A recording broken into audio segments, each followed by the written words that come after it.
अध्यात्म विज्ञान कोई धर्म या संप्रदाय नहीं है, ये स्पिरिचुअल साइंस है जो कुदरत के कानून पर आधारित है। ये विज्ञान पूरे ब्रह्मांड के सभी रहस्यों को उजागर करता है और जीवन के सभी पहलुओं को समझने के लिए एक नई दृष्टि देता है। इसी को आर्ट ऑफ विजन कहते हैं, दुनिया को देखने की एक नई दृष्टि, जो अध्यात्म विज्ञानी परम पूज्य स्वामी श्री कमलेशानंद जी के निर्देशन में सनातन सत्य का अनुसंधान कर हमारे जीवन को प्रकाशित करे। जय सच्चिदानंद। यहाँ पर स्टूडियो के अंदर सारा आध्यात्मिक चर्चा स्वामी कमलेशानंद जी के मुखारबिंद से जो है वो सुन रहे हैं। और अभी हमने बहुत सुंदर व्याख्या सुनी, कुदरत, कुदरती रचना, कुदरत के कानून से शाश्वत सुख की प्राप्ति वो पूरी नहीं हो पाई, क्योंकि ये विषय इतना कहना चाहिए बड़ा है, विशाल है कि वह एक एपिसोड में संभव नहीं है। इसीलिए आपने कुदरत और कुदरती कानून के बारे में तो बताया, लेकिन मुख्य चीज कुदरती रचना, वो ही कुदरत के संचालन का जो संचालन करने वाला वही तत्व है। तो किस तरीके से, क्योंकि कुदरती रचना जो है व्यक्ति देखता है, वही विधेय है और वही साधक है और वही जीता जागता ईश्वर है, वही आगे जाके परमात्मा बनता है। बहुत बड़ा तत्व है कुदरती रचना। तो कुदरती रचना किस प्रकार पैदा होती है, क्योंकि आपने छद्म शाश्वत बताए, तो फिर कुदरती शाश्वत चीज रचना कैसे करेगा, वो आप पूरा स्पष्टीकरण हमें दें कि कुदरती रचना को विशेष तौर से आप हाईलाइट करें, हाँ, ताकि हमारे पूरा जो है ये थीम समझ में आ जाए। देखो, कुदरती कानून शब्द और कुदरती रचना शब्द इतना बड़ा सब्जेक्ट है। कानून का मतलब होता है जो कुछ भी होता है विश्व के अंदर या व्यक्तिगत जीवन के अंदर, वो कानून के दायरे में होता है। अगर सूर्य चंद्र भी होता है तो वो कुदरती कानून के मुताबिक, अगर ठंडी गर्मी बारिश होती है वो भी कुदरती कानून के मुताबिक, पूनम अमास होती है वो भी कुदरती कानून के मुताबिक, हर व्यक्ति का जन्म जीवन मृत्यु हो वो भी कुदरती कानून के मुताबिक, कर्म का सिद्धांत, पुनर्जन्म का सिद्धांत, ये कुदरती कानून के ऊपर है। चारों गति में घूमना, ये भी कुदरती कानून के दायरे में आता है। और हवा, पानी, खुराक, वनस्पति, ये भी कुदरती कानून के अंदर आती है। यानी कोई भी संयोग ऐसा नहीं है जो हमको दिखता है या अनुभव में आता है, वो कुदरती कानून के अंदर नहीं है, ऐसा पॉसिबल नहीं है। तो जो भी हो रहा है हमारे को दिखता है और अनुभव में आता है, यह कुदरती कानून की वजह से हुआ है। कानून कुदरत का, मगर हमको जो दिखता है वो तो अवस्था है, कानून दिखता नहीं है। इनके पीछे कानून है, इनके पीछे तत्व है, मगर हमको तो दिखता है अवस्था। तो अवस्था है वो कुदरत का स्थूल स्वरूप है, और इसीलिए अवस्था के रूप में कुदरत टेम्पररी है। कानून के रूप में भी परमानेंट है और तत्व के रूप में भी परमानेंट है। मगर अवस्था को अगर परमानेंट कहना है तो सभी अवस्था कुदरती रचना है, एक नहीं, जन्म से मौत तक की सभी अवस्था वो कुदरती रचना है। यानी सभी अवस्था सनातन रूप में कुदरती रचना है। भले अवस्था टेम्पररी है, मगर सभी अवस्था की रचना वो कुदरती रचना है। ये यूनिवर्सल है, उसमें और कोई रचयिता नहीं है। तो अवस्था में जन्म जीवन मृत्यु आ गए, अवस्था में इंद्रिय ज्ञान भी आ गया, अवस्था के अंदर भुगतान भी आ गई। ये सूर्य चंद्र तारा ग्रह नक्षत्र भी अवस्था है, ये पहाड़ समंदर नदियां, ये वनस्पति जंगल, ये भी अवस्था है। तो ये अवस्था जो है, इंसानों की भी अवस्था, जीवों की भी अवस्था, ये अवस्था, सभी अवस्था कुदरती रचना है। कहने का मतलब कुदरती रचना के पीछे कुदरत का कानून है और कानून के पीछे तत्व है।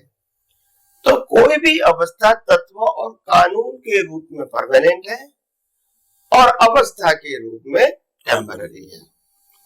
और हमारा जीवन का संघर्ष जो होता है, कंपटीशन एंड कंपैरिजन, प्राप्ति और नुकसान, ये अवस्था के रूप में होता है। तो अवस्था वाली दृष्टि वो भ्रांत दृष्टि है, जिसको हमको आता जाता लगता है, मगर वो भ्रांत दृष्टि है। दुनिया में कुछ आता नहीं है, जाता नहीं है, हस्तांतरित होता है। क्या होता है? हस्तांतरित का मतलब होता है एक जगह से दूसरी जगह जाना, एक हाथ से दूसरे हाथ पे जाना, एक व्यक्ति से, एक जीव से दूसरे जीव के पास जाना, एक स्थल से दूसरे स्थल पे जाना, ऐसा होता है। क्योंकि कुदरत का ये कानून है। ये ब्रह्मांड के अंदर जो तत्व है, जिससे अवस्था बनी है, वो तत्व कभी कम नहीं होता है, ज्यादा नहीं होता है। अवस्था का सर्जन विसर्जन होता है। तत्व तो वही का वही रहेगा, तत्व में प्लस माइनस नहीं होता है। ये रूपांतर होता है, कन्वर्जन, ट्रांसफॉर्मेशन। तो कहने का मतलब ये है, ये प्राप्ति, ये नुकसान कुछ भी नहीं है, सब भ्रांति है। हमने प्राप्त किया, हमने नुकसान किया, हमने ये पाया, हमने ये खोया, हमने ये जिया, ये सब भ्रांति है। कुदरत कहता है ये हमारी बनाई हुई अवस्थाएं है और आपको इसी के माध्यम से कर्म की भुगतान करनी है। मगर कुदरत कहती है कोई भी अवस्था के मालिक कोई जीव नहीं हो सकता है, इंसान भी नहीं हो सकता है। और इंसान के रूप में मिला हुआ जो शरीर है, वो जो भी चीज कुदरत देती है अवस्था के रूप में, इसका उपयोग और उपभोग कर सकते हैं, मालिक नहीं बन सकते। अवस्था का उपयोग कर सकते हैं, अवस्था के मालिक, तत्व के मालिक नहीं बन सकते। और कुदरत कितनी होशियार है, जो शरीर कुदरत ने बनाया है उसी को कुदरत सत्ता, संपत्ति, संबंध, साधन देता है। जो आत्मा कुदरत ने नहीं बनाया है, इसको कुछ नहीं देती, क्योंकि उसको मालूम है कि आत्मा को तो वैसे भी अवस्थाओं की जरूरत नहीं है, उसके दायरे में नहीं, दायरे में भी नहीं है।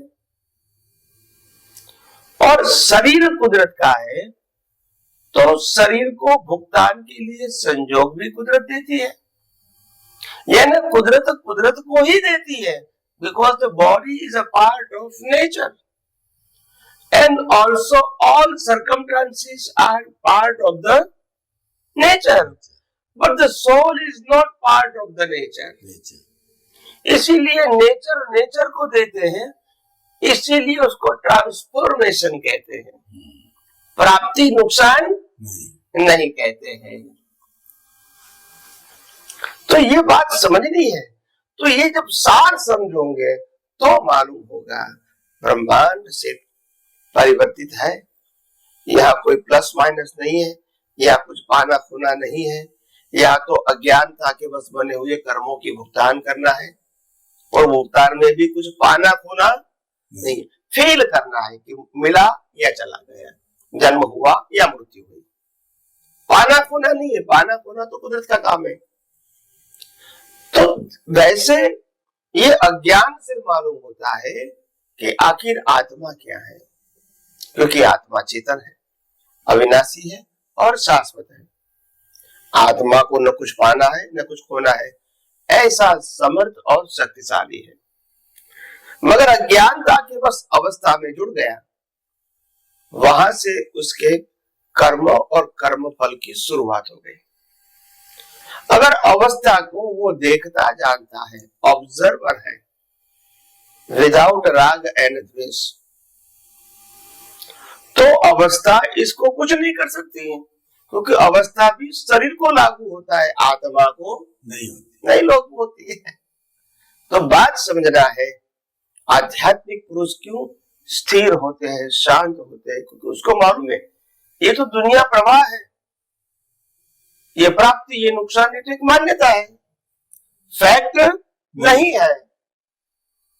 तो ये भ्रांति से दुनिया चलती है, और ये आध्यात्म विज्ञान से जब भ्रांति खत्म हो जाती है तो मालूम होता है कि दुनिया और दुनिया के संयोग मेरे लिए शून्य है और मैं खुद ही पूर्ण हूं, क्योंकि मैं नहीं तो जन्म मरण ही नहीं, मैं नहीं तो संयोग ही नहीं, और मैं नहीं तो दुनिया को जानने वाला कौन है? कोई नहीं है। इसीलिए आध्यात्म में आत्मा की कीमत होती है। आत्मा के अलावा की जो सृष्टि है, कुदरत, कुदरती कानून और कुदरती रचना से बनी है, उनकी कोई वैल्यू आध्यात्म में नहीं है। तो कहने का मतलब, जिसकी वैल्यू ही आत्मा के लिए जीरो है, इसके वैल्यू जब तक करते रहेंगे, कर्म बनते रहेंगे, राग द्वेष होते रहेंगे, और जन्म मरण और चार्य गति होती रहेगी। जैसे जैसे सनातन सत्य समझोगे, कुदरत, कुदरती कानून और कुदरती रचना के माध्यम से आप खुद स्वयं ही ज्ञानी बन जाओगे, आप खुद ही अनुभवी बन जाओगे, और आप खुद ही मुक्तता की अनुभूति करेंगे।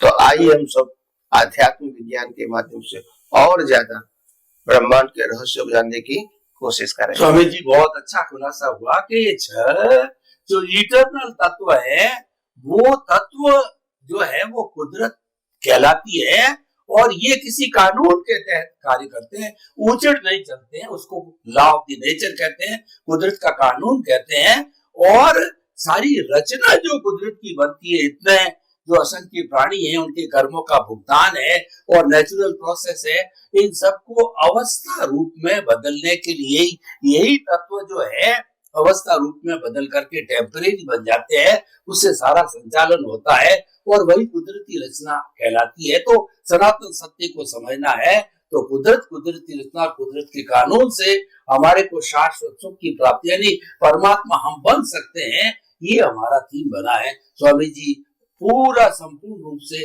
ये विषय हमारे ध्यान में आया।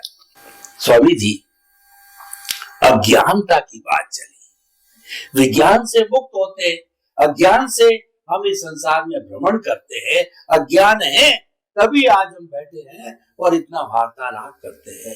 तो ये अज्ञानता के वशीभूत जो है कर्म का बंधन होता है, और आत्मा इस कर्मों के पिंजरे में बंद हो जाती है, और ये 84 लाख जीवा योनि के अंदर भटकती रहती है। तो कृपया जितना समय बचा है उसके अंदर आप बताइए कि ये कर्म किस तरीके से जो है वो आत्मा के साथ के अंदर अज्ञान रूप में, कॉजल बॉडी के रूप में, कॉजेज के रूप में पढ़ते हैं, और पढ़ करके इस जो है संसार भ्रमण करवाते हैं। तो कृपया कर्म और आत्मा का संबंध, यानी कर्म शरीर और आत्मा का क्या संबंध है, ये बताने की कृपा कीजिए। देखो, पूरा ब्रह्मांड का जो रूट है, वो रूट अज्ञान से व्यक्तिगत शुरू होता है। ब्रह्मांड में अज्ञान नहीं है, ब्रह्मांड तो ऑटोमोर कुदरती कानून से चलता रहता है। ब्रह्मांड में न ज्ञान है न अज्ञान है, और ब्रह्मांड चलता है केवल साइंस से। साइंस का मतलब होता है सिद्धांतों से, व्यक्तिगत मान्यताओं से नहीं चलता है। और ब्रह्मांड जिस प्रकार से चलता है, इस रहस्य को ही साइंस कहते हैं, क्योंकि यह रहस्य यूनिवर्सल होता है। और अगर व्यक्ति जीवों की बात करें तो सभी को ये लागू होता है। इसीलिए इसको लॉ कहते हैं, साइंस कहते हैं। तो अज्ञान क्या है हमारे लिए एज अ ह्यूमन, इंसान के नाते अज्ञान क्या है? आत्मा के अलावा कोई भी प्रकार का हमारा अस्तित्व है ऐसा मानना, आत्मा के अलावा कोई भी अवस्था हमारी है ऐसा मानना, आत्मा के अलावा कोई भी प्रकार का सामाजिक धार्मिक ज्ञान मेरा है ऐसा मानना, आत्मा के अलावा जन्म जीवन मृत्यु मेरा है वो मानना, और आत्मा के अलावा बुढ़ापा युवानी और बचपन मेरा है वो मानना, ये सबसे बड़ा अज्ञान है। और इसीलिए ये जो अज्ञान है वो अवस्था नहीं है, अज्ञान वो दृष्टि है। अवस्था तो कुदरती रचना है, उसमें ज्ञान भी है अज्ञान भी नहीं है, वो तो साइंटिफिक प्रोसेस है। मगर ज्ञान अज्ञान वो दृष्टि है। तो ज्ञान को अज्ञान क्यों कहा? ज्ञान को अज्ञान क्यों कहा? तो बोलता जो कुदरत का है वो मेरा है वो अज्ञान है, कुदरत का है वो कुदरत का है वो अज्ञान नहीं है। मगर शरीर कुदरत का है, मैं मानता हूं मेरा है, तो यह ज्ञान है, शरीर अज्ञान नहीं है। ये मन वचन काया जो कार्य करता है वो अज्ञान नहीं है। मगर मैं सोचता हूं, मैं बोलता हूं, मैं करता हूं, तो फिर अज्ञान है। सत्ता संपत्ति संबंध और साधन अज्ञान नहीं है, वो अज्ञान का फल है। मगर ये मेरा मानना ये क्या है? अज्ञान है। बचपन युवानी बुढ़ापा है वो अज्ञान नहीं है, मगर वो बचपन मेरा है, युवानी मेरी है, बुढ़ापा मेरा है, ये मानना ये अज्ञान है। जन्म जीवन मृत्यु वो अज्ञान नहीं है, वो साइंटिफिक प्रक्रिया है। मगर वो जन्म जीवन मृत्यु मेरा है वो अज्ञान है। पुनर्जन्म मेरा होगा वो अज्ञान है। चारों गति मेरी होगी वो अज्ञान है। तो अवस्था के रूप में अज्ञान नहीं है, अवस्था की मान्यता के रूप में अज्ञान होता है।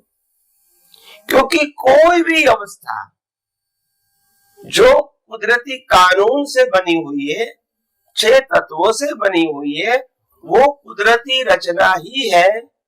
उसमें हम और हमारा कुछ भी नहीं है। फिर भी उसमें कोई भी एंगल से हमारा है, हम है, ऐसा कोई भी एंगल से मानना इज इक्वल टू अज्ञान। ऑनरशिप डूअरशिप मानना अज्ञान। ऑनरशिप डूअरशिप एंड सफरिंग और तीनों का एक नाम है देहाध्यास। और देहाध्यास इज इक्वल टू अज्ञान।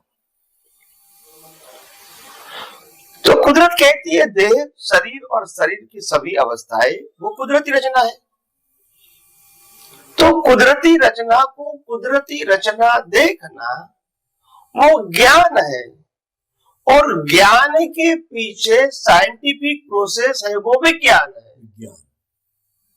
तो अज्ञान ज्ञान और प्रोसेस वो भी ज्ञान है। तो कोई भी प्रोसेस को सैद्धांतिक समझना वो विज्ञान है। और कोई भी प्रोसेस को मेरा तेरा समझना वो अज्ञान है। और कोई भी प्रोसेस को कुदरती रचना समझना वो ज्ञान है, सिद्धांत रूप। यस। और वो प्रोसेस के पीछे जो सिद्धांत बनाया हुआ है वो विज्ञान है। तो ज्ञान अज्ञान और विज्ञान। अज्ञान का मतलब होता है कर्ता भाव, मालिकी भाव, भोक्ता भाव इनटू इन्वर्टेड कोमा देहाध्यास। और ज्ञान का मतलब होता है ये सब कुदरत का है, वो ज्ञान है। और कुदरत ये सब अवस्थाएं कैसे बनाती है, वो सिद्धांत समझना, वो विज्ञान है।